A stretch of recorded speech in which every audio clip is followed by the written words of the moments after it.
दी जा रही है और शेरों की खालों को तो बेचा भी जा रहा है। आपका कहना बिल्कुल सही है, पर इस समस्या का समाधान तो त्रिदेव ही निकाल सकते हैं। कोई उपाय हो तो मुझे भी बताना, तब तक मैं हड़ताल पर हूँ। नारायण नारायण नारायण नारायण, मुझे आज्ञा दीजिए माँ। जाओ नारद जाओ। नारायण नारायण नारायण नारायण, चलो त्रिदेव के पास चले।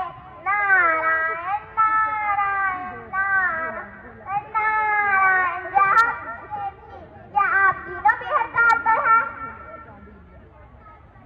भला आपके हड़ताल पर जाने की क्या वजह? बस नारद, धरती पर मेरा कमल मुरझा रहा है। कमल भला कैसे मुरझाएगा? वो तो उगता ही कीचड़ में है। कीचड़ की धरती पर भला क्या कमी? क्योंकि मनुष्य जाति ने पानी को गंदा कर दिया है तथा छात्र से निकलने वाले गंदे पदार्थों से मेरा कमल खराब हो रहा है। आप पृथ्वी के निर्दाता हो, आप ही। मैं तो क्या, मेरे अलावा सभी भगवान परेशान हैं।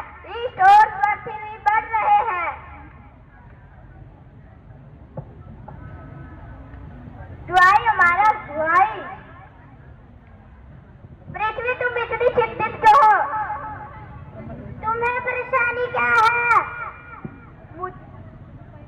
मुझे तो मानव ने पूरी तरह नष्ट प्रदूषित कर दिया है। उसका क्या, कभी पृथ्वी पर जल की कमी, कभी हवा की कमी, कभी वर्षा की कमी। पृथ्वी पर तो प्लास्टिक का ज्यादा से ज्यादा उपयोग हो रहा है। मेरे लिए कुछ उपाय बताइए ना प्रभु। चलो कुछ उपाय सोचते हैं। धरती पर ज्यादा से